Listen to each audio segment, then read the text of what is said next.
So friends Samsung ने finally release कर दिया अपना सैमसंग गैलेक्सी A30 इंडिया में। सो फ्रेंड्स हम बात करते हैं फोन के स्पेसिफिकेशन की, तो यहाँ आपको देखने के लिए मिलने वाली 6.4 इंचेस की full HD plus super AMOLED display front में। यहाँ पे आपको 19.5:9 का एस्पेक्ट रेशियो देखने के लिए मिलेगा। अगर हम बात करते हैं फोन के डिजाइन की, तो यहाँ पे आपको पॉलीकार्बोनेट की डिजाइन देखने के लिए मिलने वाली है। अगर हम बात करते हैं फोन के रियर कैमरे की, तो आपको डुअल रियर कैमरा मिलने वाला है 16+5 मेगापिक्सल का। और फ्रंट फेसिंग कैमरे की बात करते हैं तो आपको 60 मेगापिक्सल का एक फ्रंट फेसिंग कैमरा देखने के लिए मिल जाएगा। अगर हम बात करें स्टोरेज वेरिएंट की, तो यहाँ पे 4GB of RAM and 64GB of internal memory मिलेगी। अगर हम बात करें फोन के प्रोसेसर की, तो आपको 7904 प्रोसेसर मिल जाएगा, जो आपको सेम प्रोसेसर देखने के लिए मिलता है सैमसंग M20 और M30 में। तो फ्रेंड्स ओवरऑल अगर हम बात करते हैं फोन की परफॉर्मेंस की, तो यहाँ पे आपको एक बहुत अच्छी परफॉर्मेंस देखने के लिए मिलने वाली है फोन में। यहाँ पे आपको USB Type-C देखने के लिए मिल जाएगा, एक अच्छी बैटरी देखने के लिए मिल जाएगी, आपको एक अच्छा बैटरी आउटपुट देखने के लिए मिल जाएगा।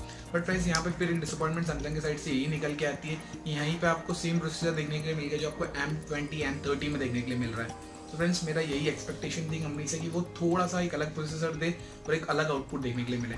सो फ्रेंड्स 7904 एक अच्छा प्रोसेसर, बट वो गेमिंग पर्पस के लिए नहीं है। डेली लाइफ के लिए आप इसे यूज़ कर सकते हैं, बट आप गेमिंग के लिए इस फोन को बिल्कुल भी प्रेफर नहीं कर सकते।